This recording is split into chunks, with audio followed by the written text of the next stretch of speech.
Hi everyone, it's David from Automotive Press. I'm at the Toronto Auto Show where we announced the Car of the Year for AJAC. And it's a very important day for us, not just because of the show, but because of the awards that we're giving out.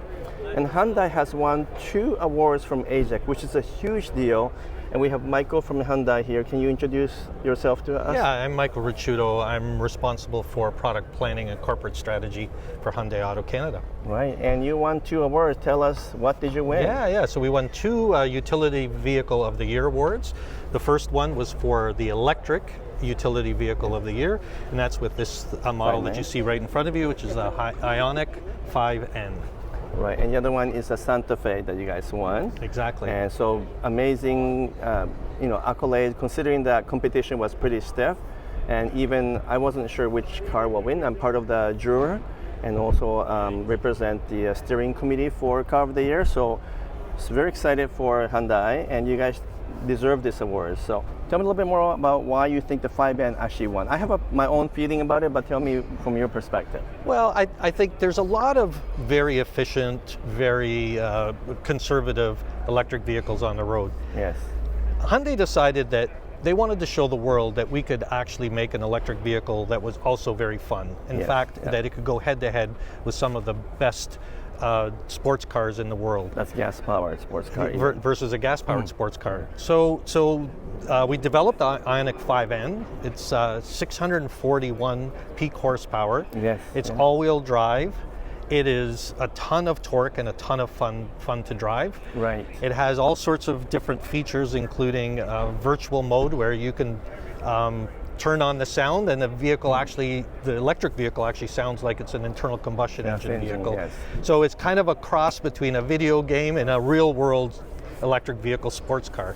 So I think just the fun aspect of this vehicle kind of shows that even car enthusiasts can get their fix on an electric vehicle that's fun to drive. And as you know, I'm an automotive engineer by background, but even I was shocked at the amount of technology that went in to kind of mimic that gasoline manual transmission feel, like the sound, the feel, the revving, like actually goes when it hits the red line. And you can over rev it. It tries to rev back a little bit. And even I think even in idle, there's a little bit of shake. I noticed that built in. Exactly. And I couldn't believe to get that amount of engineering implemented and make it feel like almost like a gasoline car. I can't imagine how many hours and days and weeks. It is incredible. In fact, it even the exhaust system will even backfire and crackle and pop when you're driving down the road, which is really kind of and you swear that you're in an internal combustion engine vehicle. It's actually very fun to drive. And the power and the handling is just amazing. Yes. So tuned on the Nürburgring track, it can go head to head with really any production sports car in the world. Right. Yeah, I was amazed, especially for the price and the fact it is an electric car. And of course, I love gasoline-powered sports cars. So for me, to actually like an electric car, it says a lot. And again, because of the shifting feel, the crackles, the pops, and just the downshifting feel, your brain is confused, because this is an electric car, but it doesn't feel like one. And it gives the world a new hope for future electric cars because it could still be fun. And you guys proved that once and for all that it is possible. And I think that's why you won the award. The jurors like myself were convinced that this is the best iteration of what could be a true sports car, but in the EV format. Exactly. So excellent. So that's the 5N, and of course Ioniq 5 has also won numerous awards as well. So the platform itself was already proven, and it's a very much a worthy product to begin with, but the 5N makes it very special. But can we also take a look at, just take a walk through? Absolutely. You guys can just follow us through, and we'll walk through the Santa Fe, which also won the Utility Car of the Year from AJAC. And that's a big deal because he was going against Mazda CX-70 and also Toyota Land Cruiser as a finalist. There were 3 finalists. And so, it had some really stiff competition. And so even I was a little bit surprised that Santa Fe won that particular category. But it did. And I still remember going to, I think it was the LA Auto Show when this was first unveiled, and speaking to your chief designer and how he talked about all the different reasons why the Santa Fe end up looking like this, because it looks very unique. Doesn't look like your traditional SUV these days. Has almost kind of Land Rover-ish Defender type feel to it. But from your own words, why do you think this won the award? Well, as a product planner, this vehicle is the perfect vehicle for Canadian consumers, right? You touched on it. The styling is very unique. It's not like every other midsize SUV out there. It has a very bold type of design language, but that bold design language also lends it to become very roomy on the interior, right? With very straight tumble home on the side of the vehicle, a very large rear hatch that you can put a lot of things into it, and it gives you this very airy interior with standard 3 rows of seats.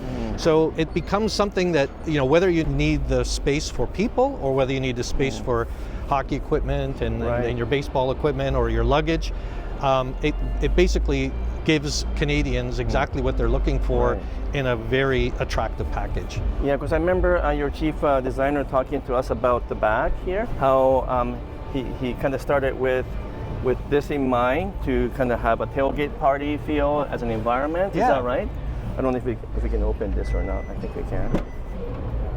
Because they wanted to make sure that this part is the kind of not the main purpose of the vehicle, but a highlight of the vehicle with a lot of space and easy entry and so forth. I don't know if I can just pull this down for a second. And it's all flat, and you can kind of sit on here and have a party or whatever, and you can, I don't know, barbecue food here, but this is the living space. I think that was one of the focus, isn't it? Yeah, absolutely. And if you take a look at the design, you can see the struts were pushed way out to the outside of the vehicle, and that's to allow the biggest opening in any midsize SUV in its class. Yeah. So it provides a very large opening, so you can put a lot bigger items into the vehicle, and you can stack them very easily, and it gives you this very open, airy feel when the hatch is open. So yeah, very thoughtful design, and that's why I was talking about the design language lends itself to be able to do these types of executions. And you guys do a really good job in all of your product, the interior design. Like, it's kind of futuristic, but also very practical, and it just looks very elegant from my perspective. Like, all your cars have really good interior design, and you guys, I think, stepped up compared to some of your major competitors, including Toyota and Nissan and Mazda.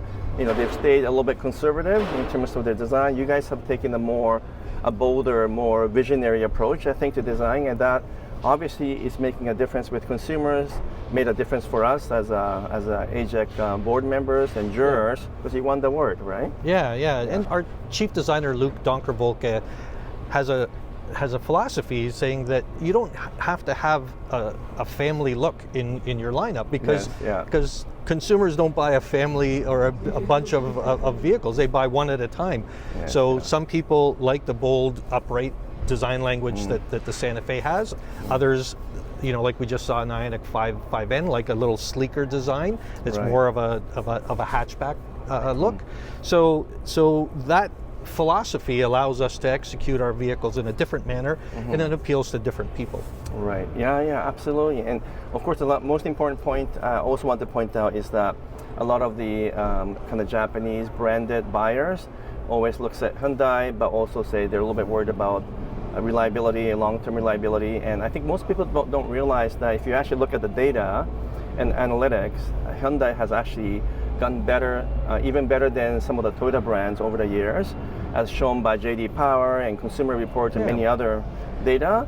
But I think consumers are still not aware that maybe many of your products are actually better made than other Japanese brands. Yeah, well, it's funny you say that, because right in behind you here, we have a Hyundai Elantra that has actually completed 1 million kilometers on the original engine. And this vehicle was driven by a gentleman in Quebec who put over 1 million kilometers on it, and he approached us with his story, and we took the vehicle and we kind of gave it a new paint job and made it N-inspired, just to kind of show that, hey, our products are long lasting. And on the original engine, it has over 1 million kilometers. Did they get a new Hyundai from you guys? he got a new painted and refreshed interior. So he's getting this car back. Yeah. Oh, yeah. It's his car, it's actually. Still his car. Yeah. I see. Well, that's cool. Yeah. We just took it and kind of made it into a much better looking vehicle than it was. Right. All right. And just to finish off, you've got lots of interesting products down the pipeline. Tell us a little bit more about your new model that's coming out there. Yeah, so we have obviously the Ioniq 5, which is just our mainstream SUV, all electric. We have the Ioniq 6, which is our passenger car. Incredibly sleek design language with really good range, all electric range. And then this vehicle, which will be launching in Canada in the next couple of months, is our all new Ioniq 9. Yes. And Ioniq 9 is a full-size SUV with 3 rows of seats, seating up to 7. Very roomy interior. You can... Can I open the door? Is it okay? Yeah. Wow. It's your biggest, roomiest electric SUV, exactly. Right? It's got a longer wheelbase than our Palisade, and because it's an electric vehicle, we can push the wheels way out to the outside corners of the vehicle, which then allows for a lot better use of the interior look space. Look at the door size. Exactly. Like this is like engineer's dream to be able to create huge doors to give you that maximum space. Exactly. So, easy ingress, easy to get in and out of the vehicle, and allows you to to be able to just, I see. So electrically it moves forward. Yeah. And then allow you to just step into the back. Okay, cool. Very nice interior too. Yeah. Beautiful. And so lots of room for all your kids. And again, if you need the space for, hockey equipment and baseball equipment and luggage, the third row folds flat, and you have a very roomy all-electric vehicle. Right. And every trim of this vehicle will have over 500 kilometers of range. Some in significant excess of 500 kilometers. So charging will be easy. The range anxiety is almost gone. If you can go, you probably drive a lot longer than the range that you've got in the vehicle. Right. So we're really proud of it. This vehicle has all the latest infotainment features. Really excited about this vehicle. I think it's going to do very well for the Canadian consumer. Right.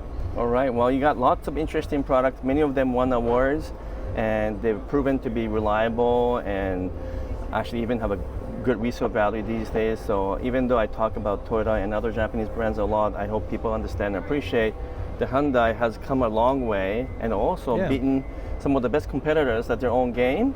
And I'm here at Toronto Auto Show, very excited to talk about some of your products and looking forward to driving some of your future cars. Yeah, absolutely. So for now, we're going to sign off. Thank you so much, Michael. Thank you. We'll talk to you guys soon. Thank you.